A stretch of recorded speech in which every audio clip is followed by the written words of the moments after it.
Sometimes it's slow and steady. Sometimes it's hard and loud. But every time a train comes down the tracks in Granite City, we just meet and eat. It's as much a part of the town You want another water? as the people They come in and they give me a bunch of trouble, who come to the park grill. and I send them home with a smile. Everybody here knows your name, Claude and Eileen, you good? and they're glad you came. Everybody's welcome. We're simple, good people. Carol Hancock moved back to Granite City a few years ago. Safe and quiet.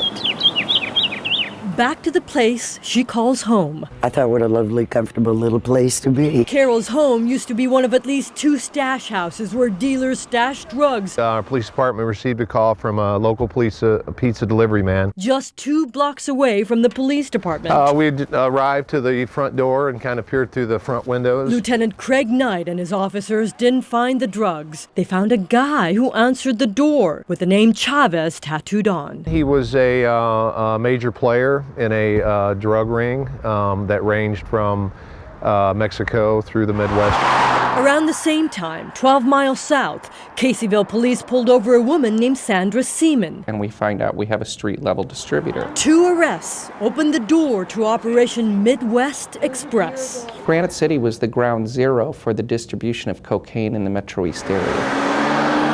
The Metro East and the St. Louis area were now the Mexican cartel capital of the Midwest. Oh, they're brutal. I know that, and I know they're everywhere. Federal and state drug agents, small-town cops, the U.S. and the state's attorneys in Illinois were all dealing with a powerful enemy. To the Sinaloa drug cartel in Mexico. The pieces of the puzzle came together over several months and a few years. Small-town dealers reported to a regional guy. The second in command of the cartel network was living in Granite City. His boss reported directly to the cartel in Mexico. The cocaine came down Interstate 55, 57, 70, and 64 to stash houses in Granite City, Fairmont City, and Collinsville. And they're able to get it right here to the street level.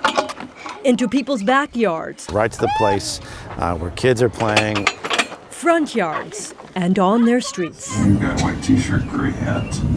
Appears to be doing a deal right through the window. You're looking at police surveillance video of drug dealers selling crack in East St. Louis. There's that street level dealer, which is, 5 or 6, 7 degrees removed from the cartel. Getting some out of the bag. But they're connected. Putting his bag back. A special drug unit of the Illinois State Patrol set up this kind of surveillance in Operation Midwest Express. Still a deal there. We build from the street-level distributor, where did you get your cocaine?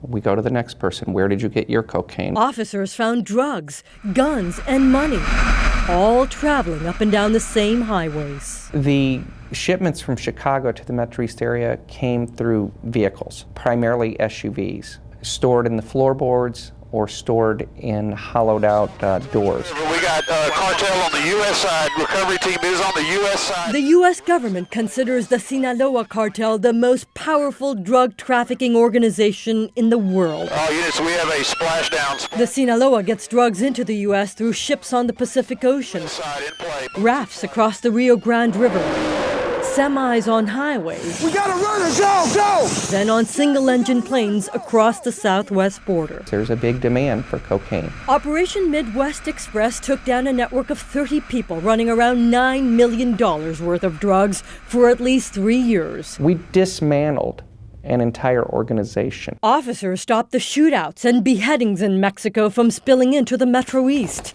U.S. Attorney Steve Wigginton knows the fight isn't over. They will fill the void. The cartel is already back in business on the highways. We're gonna do what we gotta do to get them out of here. Back in the small towns. I was shocked and dismayed. And back in neighborhoods like Carol Hancock's in Granite City. This will always be home. She's not moving. The town where the trains never stop running is now the place where the cops want to know everybody's name.